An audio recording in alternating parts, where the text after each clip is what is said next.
Cape ভার্ডে যদি একটা সোনারপুর বা একটা বারাসাত বা একটা কল্যাণী বা একটা চন্দননগর বা তার আশেপাশের একটু অঞ্চলটা যদি ধরেন বা একটা দুর্গাপুর, তাদের জনসংখ্যা ঠিক যেমন সেই বিধানসভা এলাকাগুলো, তার থেকে কম জনসংখ্যা বিশিষ্ট একটি দেশ কেপ ভার্দে। काटू क्या अभी काटू? नहीं नहीं रुक जाओ। गेम कोई भी हो, पकड़ मजबूत होनी चाहिए। सीमेंट से पकड़ बनाए मजबूत। SRMB 550D TMT bar। 2026 বিশ্বকাপে তারা প্রথমবারের জন্য বিশ্বকাপে যোগ্যতা অর্জন করেছে। কোচের নাম পেড্রো বাবিস্টা ব্রিটো। কেপ ভার্দে 2026-এর অন্যতম রূপকথার গল্প। এই বিশ্বকাপে তারা রূপকথার গল্প কেন? আফ্রিকার কঠিন বাছাই পর্ব, আফ্রিকাতে বেশ কিছু ভালো ইম্পর্ট্যান্ট ফুটবল প্লেয়িং নেশন রয়েছে। তারা কিন্তু ক্যামেরুনের মতো একটি শক্তিশালী দেশকে কিন্তু পেছনে ফেলে গ্রুপ চ্যাম্পিয়ন হয়ে ইতিহাসে প্রথমবারের মতো কিন্তু বিশ্বকাপে অংশ নিয়েছে। সুতরাং এই দলটিকে বিশ্বকাপে কিন্তু হেলাফেলা করা যাবে না, কেননা তারা ক্যামেরুনের মতো বিশ্ব ফুটবলে আফ্রিকান শক্তির একটা নিদর্শন, তাদেরকে পেছনে ফেলে এসছে। এই কেপ ভার্দে কেন আকর্ষণীয়, কেন তারা আন্ডারডগ, সে জায়গায় যদি একটু আলোকপাত করি, কুরসাওয়ের মতো এই কেপ ভার্দে কিন্তু বিশাল একটা প্রবাসী সম্প্রদায় রয়েছে, তার সুবিধা তারা পেয়েছে, এই বংশোদ্ভূত ফুটবলারদের সুবিধা, এবং তারা সেটা নিয়েছে সরকারিভাবে, সেই সিদ্ধান্ত তারা নিয়েছে। এই দলের ফুটবলাররা বেড়ে উঠেছে ধরুন ইউরোপের বিভিন্ন জায়গায়, ইউরোপের বিভিন্ন ফুটবল প্লেয়িং নেশনে, ফ্রান্স, পর্তুগাল, তারপর নেদারল্যান্ডস ইত্যাদি বিভিন্ন জায়গায় তাদের পূর্বপুরুষদের দেশ ইত্যাদি বিভিন্ন দেশে তারা বেড়ে উঠেছে, কিন্তু তাদের পূর্বপুরুষদের যে দেশ কেপ ভার্দেকেই তারা বেছে নিয়েছে।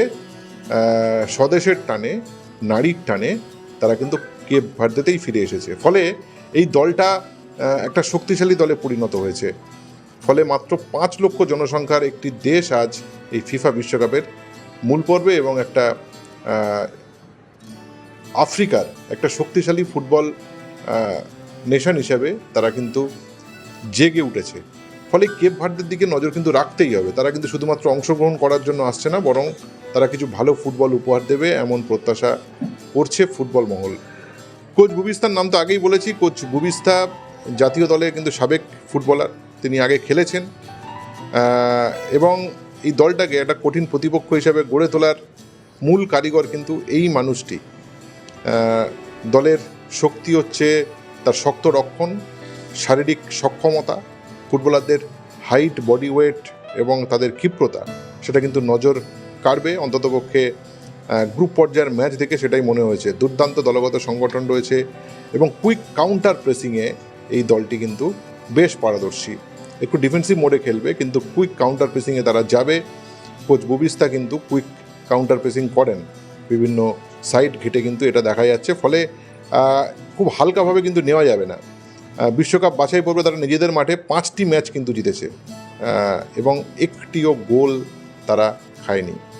যদিও বিশ্বকাপ তারা নিজেদের মাঠে খেলছে না, খেলতে যেতে হচ্ছে বাইরের দেশে, কিন্তু এই পারফরমেন্স তারা বজায় রাখবেন এই আশা করাই যায়। গুরুত্বপূর্ণ খেলোয়াড়দের দিকে যদি একটু নজর রাখি, রায়ান মেন্ডেস, তিনি দলের অধিনায়ক এবং দলের সবচেয়ে বড় তারকা, 36 বছর বয়স তার। তিনি দলের নেতা এবং আঞ্চলিকভাবে তাকে তারকা হিসেবে ধরা হয়। ম্যাচের মোড় ঘুরিয়ে দেওয়ার ক্ষমতা রাখে, অন্ততপক্ষে এই দলের যারা ভক্ত, যারা সমর্থক, তারা সেটাই মনে করেন। 1 দশকের বেশি সময় ধরে তিনি কেপ ভার্দের ফুটবলের কিন্তু মূল মুখ, আমাদের সুনীল ছেত্রী যেমন ঠিক ভারতীয় ফুটবলের।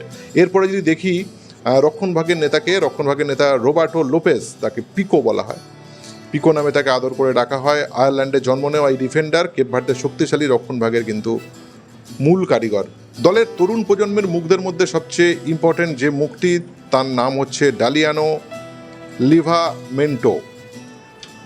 তার পজিশন সরাসরি তিনি আক্রমণ ভাগের ফুটবলার এবং দ্রুত গতির ফুটবলার, প্রচণ্ড স্পিডি, একটু উইং নির্ভর খেলতে পছন্দ করেন।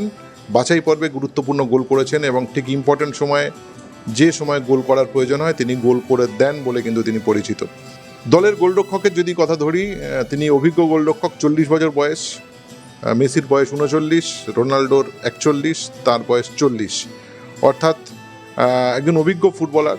এই গোলের নিচে তিনি কিন্তু প্রবীণ সদস্য এবং দলের শক্তিশালী রক্ষণের অন্যতম কারণ পেছন থেকে তিনি নেতৃত্ব দেন এবং পায়েও খেলেন, ইম্পর্ট্যান্ট রোল প্লে করেন দলের পেছন থেকে। এবং তাদের যে একজন উইঙ্গার রয়েছে, আরেকজন ফুটবলারের দিকে যদি নজর রাখি আমরা, উইলি সেমেডো, বিস্ফোরক উইঙ্গার। তার গতি এবং ড্রিবলিং কিন্তু প্রতিপক্ষের একটা বড় চিন্তার কারণ। গ্রুপ এইচে রয়েছে এই দলটি। গ্রুপ এইচে দিকে যদি নজর রাখি, তারা হট ফেভারিট অবশ্যই স্পেন, এবং তার সঙ্গে রয়েছেন অন্যতম ফেভারিট উরুগুয়ে, ল্যাটিন আমেরিকার অন্যতম শক্তি, এবং এশিয়ান ফুটবলের শক্তি সৌদি আরবিয়া রয়েছে। তার সঙ্গে তো অবশ্যই কেপ ভার্দে।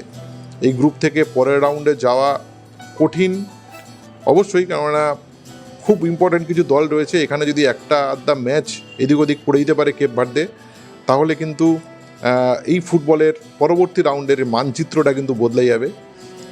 এবং আশা করা যাচ্ছে কেপ ভার্দে তেমনই কোনো ঘটনা ঘটাবে, কেননা ক্যামেরুনের মতো একটা শক্তিশালী দলকে তারা হারিয়ে এই বিশ্বকাপে তারা কিন্তু পা রেখেছে। Extra time.